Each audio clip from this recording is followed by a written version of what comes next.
नमः भगवते वासुदेवाय नमः। आज हम लेकर आए हैं माघ महीने की शुक्ल पक्ष की जया एकादशी की कथा। भगवान श्री कृष्ण बोले, माघ मास की एकादशी का नाम जया है। इस एकादशी के व्रत से मनुष्य भूत प्रेत पिशाच आदि योनि से छूट जाता है। अतः इस एकादशी के व्रत को विधि पूर्वक करना चाहिए।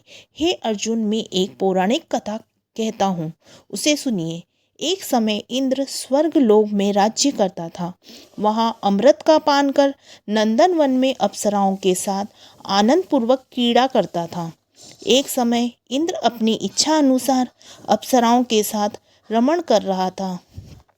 उस जगह गंधर्व गान कर रहे थे। वहाँ गंधर्वों में प्रसिद्ध पुष्पदंत तथा उसकी लड़की चित्रसेन की स्त्री मलिन, यह सब थे।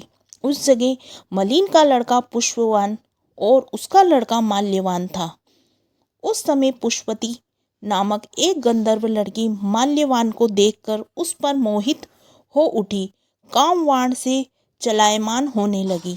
उसने अपने रूप, सौंदर्य, हाव भाव आदि के द्वारा माल्यवान को अपने वश में कर लिया। राजश्री वह पुष्पवती अत्यंत सुंदर थी। उसके लक्षण अत्यंत सुंदर थे। पुष्पवती की ऐसी सुंदरता देखकर माल्यवान भी उस पे ऊपर मोहित हो उठा। अतः यह दोनों कामदेव के वश में हो गए।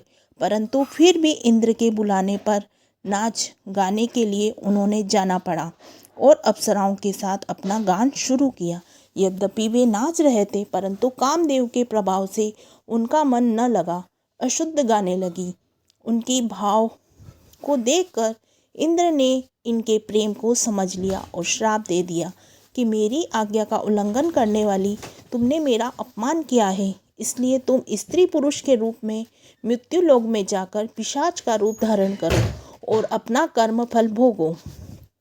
इंद्र का श्राप सुनकर वे अत्यंत दुखी हुई और हिमालय पर पिशाच बनकर दुखपूर्वक अपना जीवन व्यतीत करने लगी। उन्हें गंध, रस, स्पर्श आदि का कुछ भी ज्ञान नहीं था। उन्हें उस जगह महान दुख मिल रहे थे। रात दिन में उन्हें एक क्षण भी निद्रा नहीं आती। उस स्थान पर अत्यंत सर्दी थी, जिनके कारण उनके रोमांच खड़े हो गए थे। उनके दांत भी सर्दी से कटकटा रहे थे। एक दिन पिशाच ने अपनी स्त्री से कहा, ना मालूम हमने पिछले जन्म में कौन से पाप किए हैं जिससे हमें इतनी दुखदायी यह पिशाच योनि प्राप्त हुई। पिशाच योनि से तो नरक के दुख सहना उत्तम है। इस प्रकार अनेक विचारों को करते हुए अपने दिन व्यतीत करने लगे।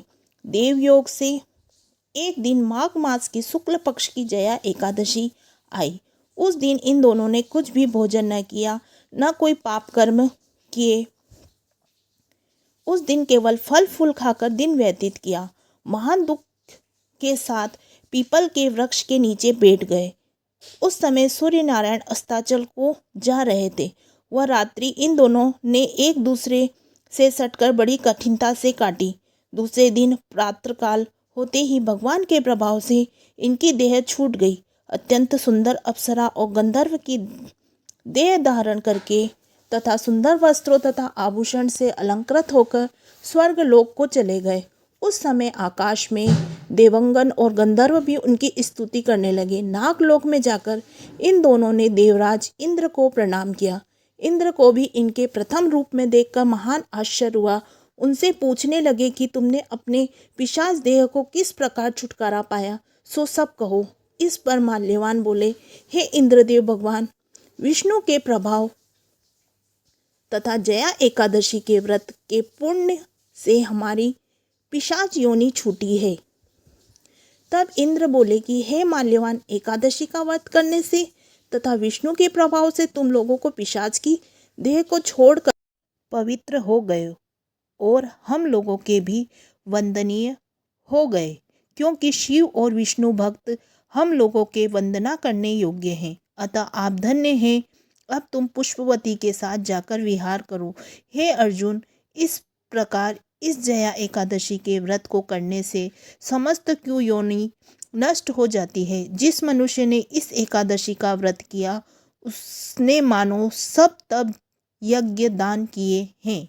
जो मनुष्य भक्तिपूर्वक जया एकादशी के का व्रत करते हैं, वे अवश्य ही सहस्त्र वर्ष तक स्वर्ग में निवास करते हैं। ओम नमो भगवते वासुदेवाय नमः।